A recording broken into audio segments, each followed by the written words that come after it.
7 ఇసుక లారీలు పట్టుకున్నారు నగిరి కాన్స్టిట్యున్సీలో. పట్టుకుంది వైసీపీ కౌన్సిలర్ది. వాళ్ళని అరెస్ట్ కూడా చేయడం జరిగింది.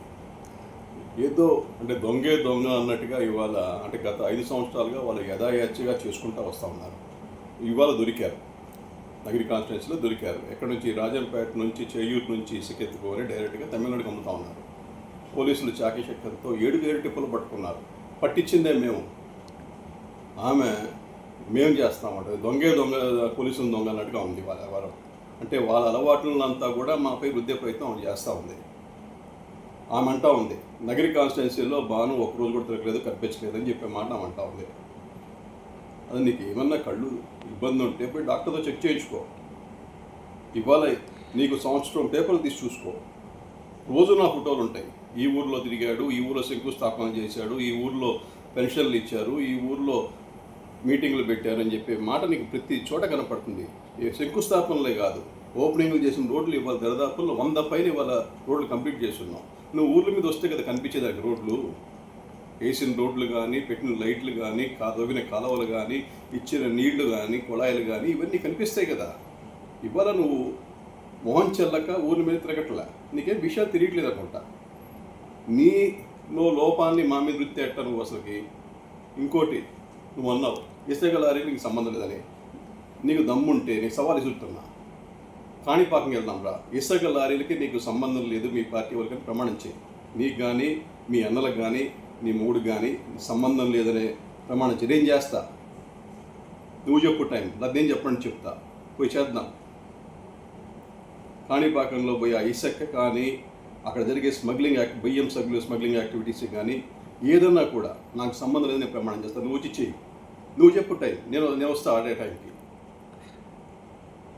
నీలో ఉన్న నిశుద్ధత కానీ అప్పుడు చూద్దాం.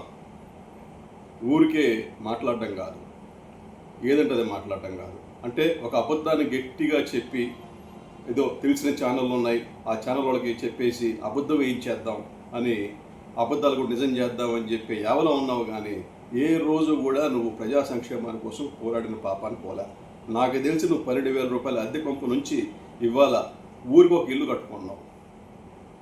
చెన్నైలో కానీ, హైదరాబాద్లో కానీ, నగిరిలో కానీ, ఇంకెన్ని ఊర్లో ఉన్నాయో నీకే తెలియదు.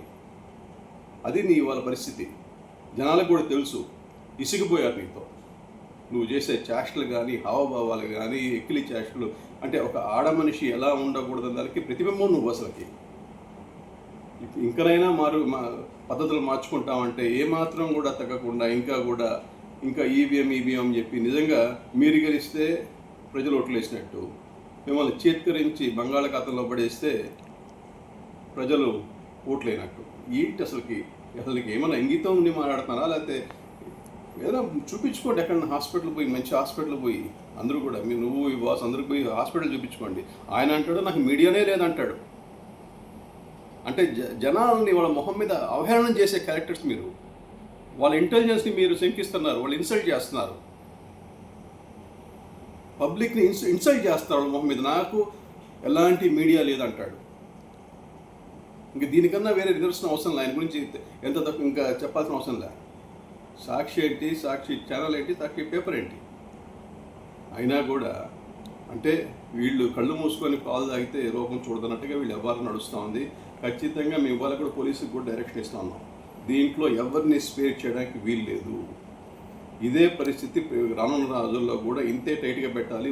పోయే ప్రతి లారీ, ఇసుక స్మగ్లింగ్ లారీని పట్టుకోవాలి. అవసరమైతే పీడీ యాక్ట్ కూడా పెట్టాల్సిందే.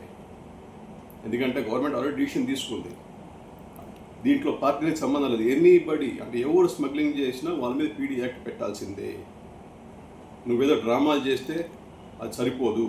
తప్పు చేసినోడు జైలుకి వెళ్ళాల్సిందే. నువ్వైనా, నేనైనా, ఎవరైనా తప్పు చేస్తే జైలుకి వెళ్ళాల్సిందే.